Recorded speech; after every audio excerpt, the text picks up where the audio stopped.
Okay, wine number two. Before I get into the wine, just a little wine philosophy, attitude story. Wine to me is personal. It's social. It's connective. You hear that theme over and over from me in many forms in many places. And a lot of the wines we have aren't just because they're really good wines, but because of the people behind them. Sometimes it's personal connection and experience, but often it's that they're really fascinating and fabulous people and have great stories. And I think the guests that we've had on in the past year and a half sort of bear that out. So when co-writer and club member Valerie Stivers and I were working on a Oregon piece for Travel and Leisure, we'd reached out to a winemaker there we wanted to include in the piece, and numerous times reached out, especially Valerie, and never heard any word back. And this is Travel and Leisure piece. It's not it wasn't just a blog or something. It was pretty significant. No matter, you just figured that the person is busy. Last couple weeks ago, we went to a portfolio tasting, a few weeks ago, I should say, and that winemaker was there. So, I was excited. I want to try these wines. They're highly allocated wines, very, very much sought after, very cool and hip and trendy, with a really good reputation. So, I said, let's go taste through the portfolio. And the winemaker, who doesn't know us, and I didn't walk up and say, hey, we're the people who try to reach you for that article. Basically just stood there disinterested the whole time, talking to somebody next to them, and wasn't even paying attention to the fact that we were waiting for a next wine and all. So she was remarkably consistent in personality between trying to approach that person, trying to approach her for an article, and also trying to approach her at an event where she's supposed to be discussing and promoting her wines in this portfolio tasting. So this week I was offered a chance to get a case of her highly allocated wine, and I turned it down. I turned it down not because the wine isn't really good and that you might have enjoyed it, but it is personal, and this person showed me as somebody who maybe the wines were really good, but they didn't take the effort to reach out or to interact with me to to get me better on board with their wines or inform me in a better way. They didn't show me that they have this passion. And so, I don't feel the need to pass that wine along. So that's kind of a long way to introduce the second wine, the Montenidoli Canaiulo. As you can see, it's pink. It's a Rosato or a rosé. And you also see the name on the label, Elisabetta Fagiolo. So Elisabetta is one of the most beloved and amazing characters in Italian wine world, and probably in the wine world. She's a 90-year-old winemaker who in 1965, along with her partner, sort of business partner, sort of life partner, kind of undefined, they moved to Tuscany in 1965 and bought this beautiful property in San Gimignano.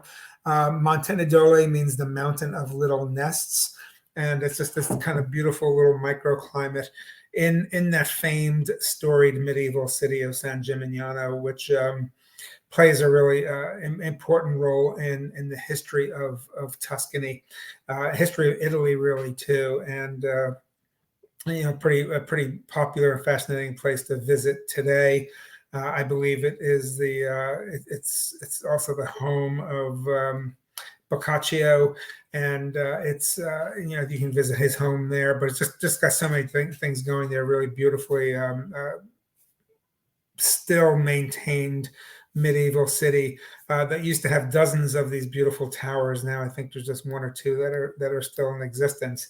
So Elisabetta, 90 years old, makes wine, promotes her wine, is so involved in it, and if you go online, again, the name's right there on the label. Go online, do a search, or go to their website, or even go to YouTube, where she's running cooking schools and doing these incredible videos, and just has this amazing personality.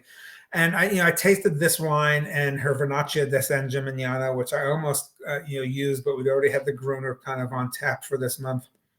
And I said, let me do the rosé It's May, it's spring, it's time to start getting rosés back in the swing of things. But I just really was so impressed with her and with her whole story.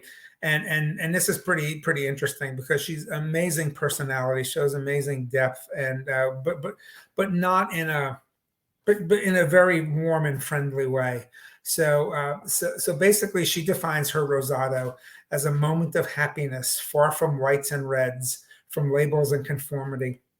It's the aperitif that opens lines of communication. It's the cup that satisfies thirst, a moment of rest and relaxation or celebration. So I think that's pretty cool. I said, we're gonna get this wine. Not only do we want to get it because that description, but we're gonna get it because I tasted it. It tastes really good. This is actually an age-worthy, I think, wine. The grape that it's made from, Canaiulo, is one of the noble grapes of Tuscany. It's one of the indigenous grapes in Tuscany. It's rarely used in its 100% form in a rosé or in a red wine, but it is often blended with Sangiovese in Chiantis and other similar style reds in Tuscany. So it's an interesting grape in and of itself. Adds a little more character and spice to the flavor. It has red stems too. When it ripens, it's a pretty cool grape to kind of see. And she has traditionally made her Rosato from 100% Canaiolo, which is pretty cool and pretty interesting. So a good aperitif wine, light cheeses, light pasta dishes, light tomato sauces, definitely with salads, greens. This is another really great vegetable sort of a wine.